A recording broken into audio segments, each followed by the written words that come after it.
Breaking news just in, President Trump announcing that Israel and Hamas have agreed to the first phase of his peace plan. Moments ago, the president posting that the surviving hostages will be released by Hamas, quote, very soon. What we know about the preliminary peace plan and when President Trump could be on the ground in the Middle East. Also tonight, the new arrest, a 29-year-old Uber driver accused of maliciously setting the fire that grew into one of the most destructive blazes in California history. The alleged disturbing AI images pulled from his computer, what his last passengers described the night of the fire, and the new reaction from the people whose community went up in flames. Former FBI director and longtime Trump target James Comey pleading not guilty. The legal defense his team laid out today. The shocking arrest, a man with 200 explosives detained outside a D.C. church just hours before Supreme Court justices were set to be there. The new dash cam video showing the moment this medical chopper slammed into a highway. Hero Big Sister, how this quick-thinking 10-year-old saved her brother from choking to death. And Dolly, in her own words, she, quote, ain't dead yet. The music legend using her signature humor to set the record straight. Nightly News starts right now. This is NBC Nightly News with Tom Yamas. And good evening. We begin with that major breaking news tonight. President Trump announcing on Truth Social that Israel and Hamas have both signed off on the first stage of a peace plan to end the war in Gaza. The president says that means all hostages will be released soon and Israel will withdraw troops. He also said he may head to the region this weekend. It comes after a dramatic moment at the White House. Here it is, where Secretary of State Marco Rubio interrupted the president and handed him a note saying a deal was close. Tonight, the Qataris confirming that deal. We are covering this from Washington and Israel tonight. We want to begin with Richard Engel, who's live for us in Jerusalem. And Richard, these are complicated negotiations. Remind our viewers, the belief tonight is there are around 20 living hostages, and Israel hopeful they will be coming home. So we have heard from tonight, even though it's the middle of the night here, from both Israeli Prime Minister Netanyahu and from Hamas. Both have confirmed that the two sides have agreed to this deal. And yes, the assumption is that there are 20 hostages still alive in Gaza. They've been held for 2 years now. Other hostages we have spoken to described their time in captivity. They said they were kept in tunnels 100 feet deep, not all together, kept in small groups, barely given any food. It will take several days, potentially, to get the hostages to safe locations, to work out the logistics so that they can be handed over. In the past, it has been the Red Cross that has facilitated all of these transfers. So it is quite possible that now that the two sides have agreed to implement this first phase of President Trump's plan, that the hostages could be coming home this weekend. All right, Richard Engel leading us off. Gabe Gutierrez also live from the White House. And when will the president go to the Middle East? He signaled that may happen this week.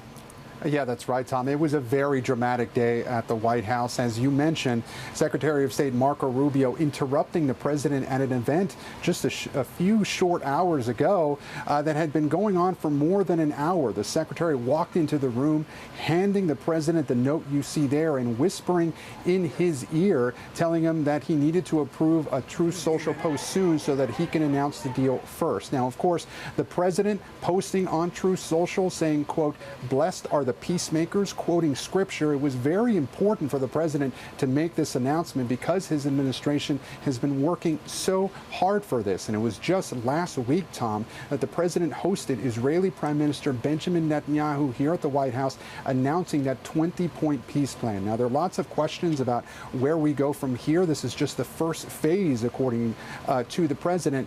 But the president also mentioning that he does plan to head to the Middle East potentially this weekend. Now, he was asked where exactly he would be going to. He did tell a reporter that he might head to Egypt, where some of these peace talks had been happening, but the details of all this still very fluid. Again, we're pressing White House officials here to learn any more specifics of this first phase of the deal. But again, the president, as far as we know, expected to head to the Middle East later this weekend, Tom. Gabe, stand by for us. I want to get back to Richard Engel. Richard, there is some that we know about this peace plan. The hostages will be turned over. The big unknown, who will be in charge of Gaza and when that will start?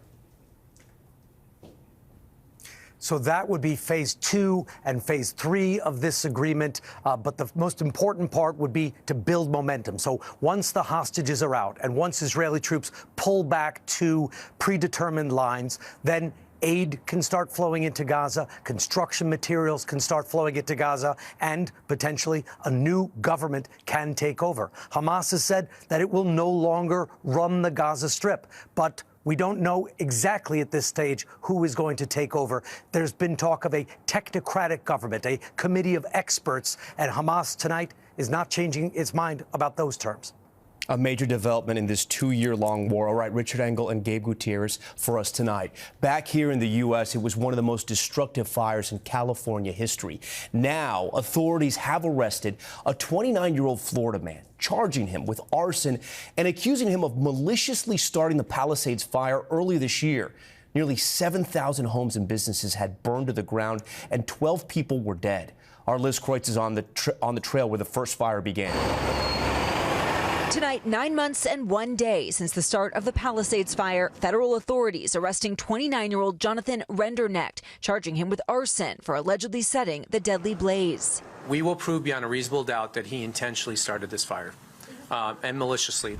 After what officials describe as a painstaking months-long investigation, authorities now determining the Palisades Fire stemmed from the Lockman Fire, which they say Rendernecht started during the early hours of New Year's Day. And it smoldered underground for about a week until on January 7th, heavy winds caused this underground fire to surface and spread above ground, causing what became known as the Palisades Fire. According to the criminal complaint, Rendernecht was driving for Uber on New Year's Eve. His last 2 passengers allegedly described him as appearing agitated and angry. After his last ride ended at 11:34 p.m. in the Pacific Palisades, authorities say he then drove alone to the nearby Skull Rock trailhead and hiked up the trail. About 30 minutes later, right around here is where investigators say the fire started, likely from a lighter. They say Rendernecht then tried calling 911 multiple times, but couldn't get through, possibly because of cell signal.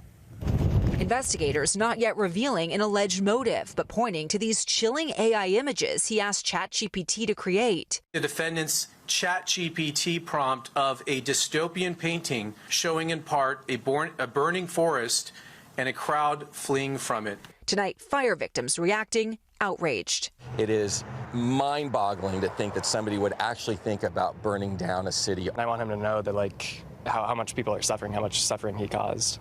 And with that, Liz joins us now live from the Pacific Palisades. So much lost, including lives there. Where does the rebuilding stand tonight, Liz? Well, Tom, it's definitely underway right now, but there is still a long road ahead. Hundreds of permits have been issued, but that's just a fraction of the thousands of homes destroyed. As for the suspect, he did appear in court today. He did not yet enter a plea, and his attorney has also not commented. Tom. Liz Kreutz live from some of that rebuilding effort tonight. Liz, we thank you. Now to former FBI Director James Comey making his first appearance in federal court on charges he lied to Congress. Kelly O'Donnell is there tonight. And Kelly, James Comey today hinting at his defense strategy? That's right, Tom. This hearing today revealed 2 things, a plan for speed and strategy. Former FBI Director James Comey pleaded not guilty to making a false statement or obstructing a congressional proceeding, and his lawyers told the court they will try to dismiss these charges by arguing that this prosecution is vindictive and selective, and by saying that it is unlawful how a White House aide was made the acting U.S. attorney after a career prosecutor was fired. Now, Pam Bondi, the Attorney General, has defended the process, saying that Comey was indicted by what she called a liberal grand jury. The timing is set for January 5th. Tom? Kelly O'Donnell for us. We're going to stay in Washington now in a frightening arrest there. Police say a man was discovered with 200 homemade bombs outside of a Catholic church where Supreme Court justices were set to appear. Ryan Nobles has the latest. And Ryan, police say they also found the suspect's notebook. That's right, Tom. Police said that Louis Jerry had set up a tent outside historic St. Matthew the Apostle Church in Washington on the day of the annual Red Mass, a Catholic service designed to bless members of the Supreme Court at the start of their term. They discovered more than 200 explosive devices like Molotov cocktails and bottle rockets in the tent. Now, according to the arrest report, Jerry threatened to light the explosives and toss them at officers. Authorities say he had a notebook expressing hatred against the Catholic Church, Supreme Court justices, and ICE officers. After the arrest, the justices did not attend the event as a security precaution. Tom? All right, Ryan Nobles for us. Ryan, we thank you. All right, to the government shutdown, now in its 8th day, and the Republican stalwart now joining Democrats in saying something must be done about health care costs set to skyrocket for many. The issue at the heart of the shutdown and set to impact tens of millions. Here's Christine Romans. My own family suffers from this situation, my friends and my neighbors. For Georgia Congresswoman Marjorie Taylor Greene, the conflict behind the government shutdown is personal. Typically a MAGA loyalist, she's broken with the GOP over concerns that her children's health care premiums will double next year. 2 out of the 3 have aged out of being on my insurance. And so you're seeing me being a mom who's frankly really pissed off at a lot of the failures that I think come from decades of both parties. She's getting at the core point Democrats have been making. ACA marketplace subsidies expire at the end of the year. Democrats want to negotiate extensions before they'll vote to reopen the government. As many as 22 million Americans could see their premiums spike by an average 114% without an extension of the subsidies put in place during the Biden administration. If they expire at the end of the year, what happens to your health insurance premiums? They will double, it looks like. Leanne Safford and her husband now pay $278 a month for their health care premiums through the Affordable Care Act marketplace. Their plight, common. According to one analysis, for an individual making $35,000 a year, the annual premium would jump by more than $1,500. A family of 4 making $75,000, their increase would be more than $3,300. What kind of ripple effect is that going to have in your life? We would need to budget for those changes. We would need to scale back. Our child is 13, so we may need to reassess when braces might be happening. For Leanne and millions of others, sticker shock is now setting in as notices come out this month outlining what next year's premiums will be. Christine Romans, NBC News, New York. And we'll be right back with the fertility doctor whose videos on social media promise thousands of dollars to young women for donating eggs. But that money, patients say, often goes unpaid. That's next. We're back with a story about women from across the country speaking out about a California fertility clinic doctor who they say fails to pay for egg donations. Here's NBC Bay Area investigative reporter Hilda Gutierrez. My name is Dr. Danielle Lane, and I am a fertility expert. Dr. Danielle Lane is prolific on social media with more than 100,000 followers. Her website boasts that her fertility institute based in San Francisco provides some of the highest outcomes and fertility rates available to patients. And we always need more eggs. Her videos on social media promising big money to young women for donations. You're telling me you don't think your eggs are worth $10,000? That's 5 months' rent. That's a trip to the Maldives. Enticed, Kaylin Becker became an egg donor 3 years ago after someone close to her faced infertility. They ask you about your GPA, if you have any special talent, your health history, all sorts of stuff to see if you qualify for being an egg donor. Her third donation with Dr. Lane, the 21-year-old student says she signed an agreement promising a $6,000 payment within 90 days of her post-donation follow-up visit. But 8 months later, after she last donated, she was still waiting. I'm struggling to get in contact with Dr. Lane, and when I do get in contact with her, it's just her saying, "We'll pay you later."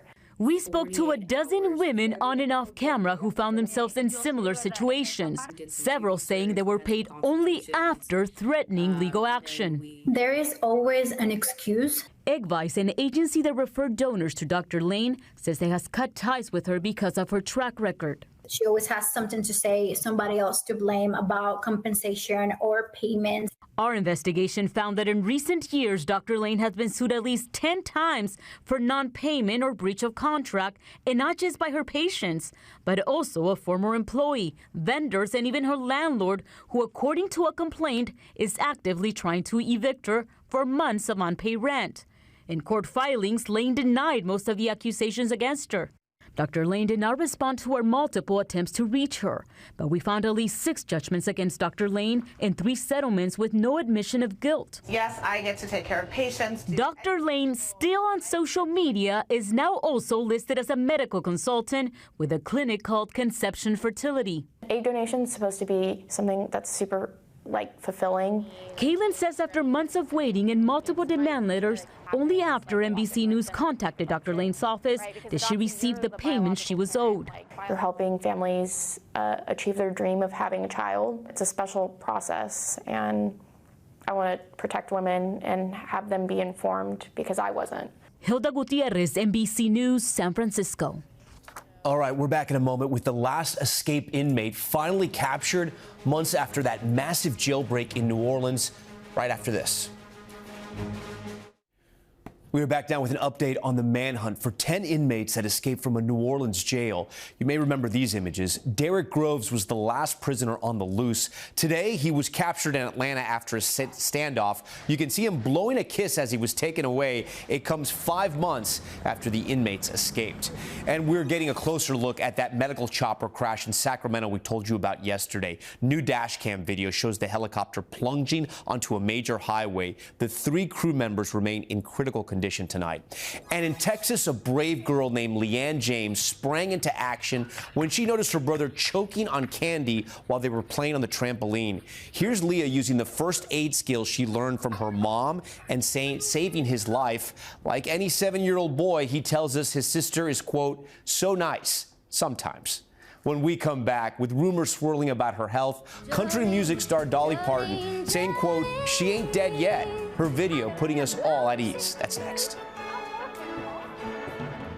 Finally, there's good news tonight about country music legend Dolly Parton, saying those rumors she was on her deathbed, it's all wrong, but she's all right. Here's Chloe Malas. I wanted you to know that I'm not dying. Tonight, Dolly Parton's setting the record straight. There's just a lot of rumors flying around, but I figured if you heard it from me, you'd know that I was okay.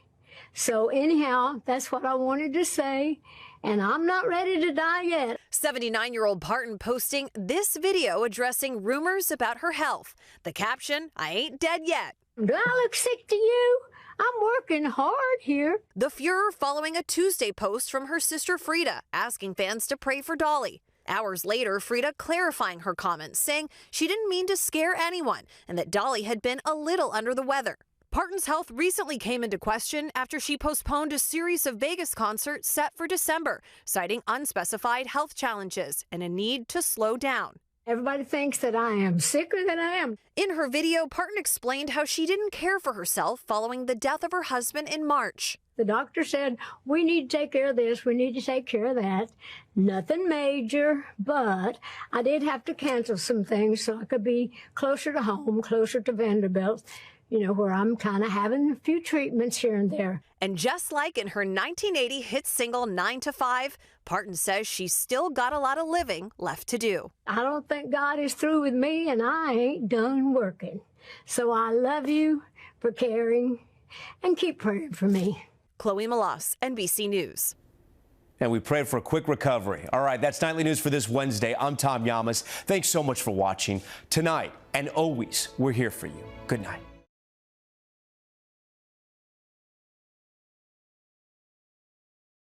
We thank you for watching, and remember, stay updated on breaking news and top stories on the NBC News app or watch live on our YouTube channel.